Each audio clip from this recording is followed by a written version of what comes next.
और कैसा भारत हमें चाहिए,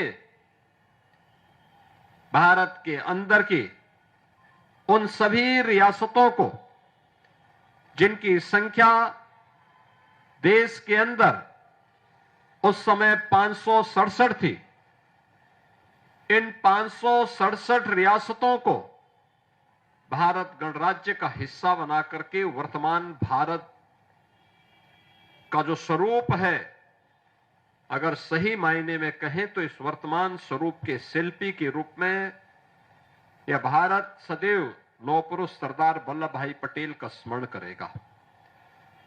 ये स्वरूप उन्हीं की देन है। हर व्यक्ति जानता है, जूनागढ़ का नवाब, हैदराबाद का निजाम नहीं चाहते थे कि भारत गणराज्य में शामिल हो, क्योंकि जब ये देश आजाद हो रहा था, टू नेशन थ्योरी को अंग्रेजों ने जब देश के अंदर लागू किया,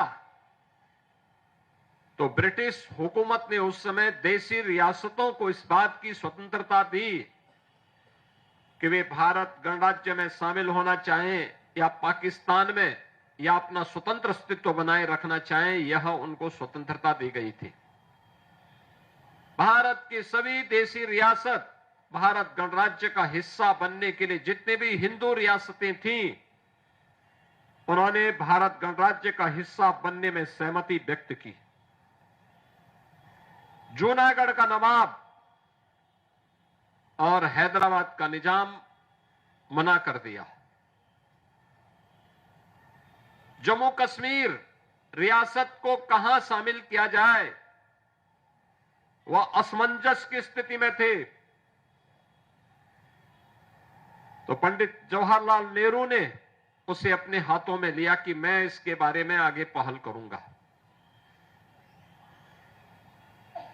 जूनागढ़ और हैदराबाद को भारत का हिस्सा बनाना है और एक रक्तहीन क्रांति के माध्यम से केवल सरदार साहब की सूझबूझ के परिणाम स्वरूप ये दोनों रियासतें भारत गणराज्य का हिस्सा बनी।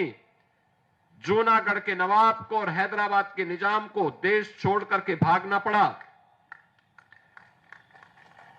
जम्मू कश्मीर पंडित नेहरू के हाथों में था।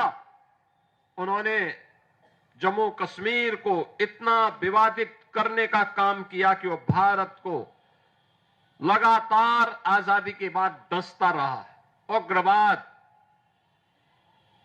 अलगाववाद, ये उसी कश्मीर से पंडित नेहरू के कारण देश को प्राप्त हुआ था। यह देश आभारी है प्रधानमंत्री मोदी जी का, जिन्होंने लौह पुरुष सरदार वल्लभ भाई पटेल और डॉक्टर श्यामा प्रसाद मुखर्जी के सपने को साकार करते हुए आज कश्मीर में धारा 370 समाप्त करके कश्मीर को भारत गणराज्य का अभिन्न हिस्सा बनाने के लिए